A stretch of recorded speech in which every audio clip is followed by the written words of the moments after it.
As Florida copes with the aftermath of the recently downgraded, now tropical storm Idalia, Ron DeSantis, the governor, his closely watched response might have some impact on the presidential race. The governor flew from Iowa to Florida over the weekend, and he temporarily paused his 2024 campaign to manage storm preparations and whatever recovery might be needed. Idalia is the second major hurricane to hit Florida in the last 2 years. Jim DeFede joins us now. He is an investigative reporter with CBS News Miami and an expert all things DeSantis. Jim, how would you assess and how do you think the state is so far assessing the governor's work this time around? I think the governor is doing well for this storm. Now, you made mention of the fact that this is the second storm we've had in a year. Almost a year ago exactly, Hurricane Ian hit Florida, and 149 people were killed in that storm. It was the worst death toll in a hurricane in 100 years in Florida.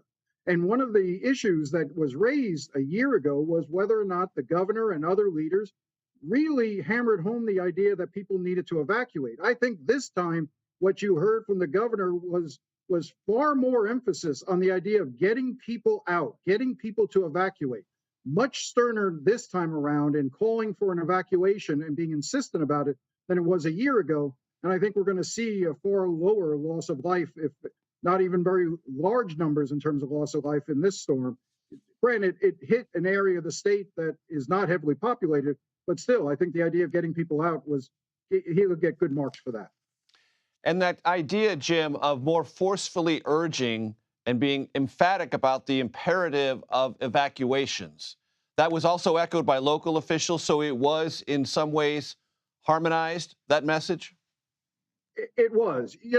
Usually what you see in major incidents like this is you see local and state leaders and federal leaders all expressing very similar, basically singing from the same hymnal, so to speak. The only time in a catastrophe we've ever seen where that's diverged and it caused crisis was during COVID. You saw during COVID, different leaders had different playbooks that they were suddenly reading from. That caused chaos.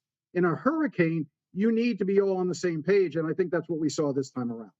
Jim, to what degree in Florida and in the political construct that Florida finds itself in now, does the debate about climate change and its influence on extreme weather events matter?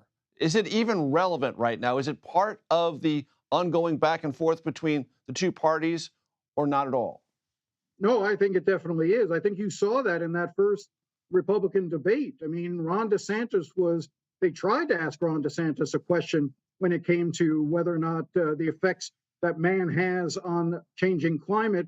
And you saw how he sort of ducked and weaved and avoided answering it. I think it's going to be a question he's going to have to find a much better answer for going forward. Now, he's never been a climate denier. It's just that he doesn't seem to want to engage in the conversation of what should be done as a result of man's influence on the environment. I think that's where he sort of tries to avoid any real discussion. I think that when he gets back on the campaign trail, and from what I'm hearing, we can probably expect him back in about 7 to 10 days on the campaign trail because the storm was not as bad. If it had been the storm from a year ago, I think he probably would have been off the trail for 4 or 5 weeks or longer. So I think this time he'll be out for about a week or so and get back. And this is going to be one of those questions he's going to get asked. Jim, because you were good enough to raise it, I want to play for the audience that asked question and the governor's response about climate change in that first Republican presidential debate. Do you believe in human behavior is causing climate change? Raise your hand if you do. Look, we're not school children. Let's have the debate. I mean, I'm happy to take it to start. Alexander, so do you want to raise your hand or not? Jim, as you well know, that reference to Alexander was the person who posed the question, then asked by the Fox moderators. How did that land in Florida, and how did it land within the confines of those who in that state are closely watching whatever remains of the governor's campaign for the Republican presidential nomination?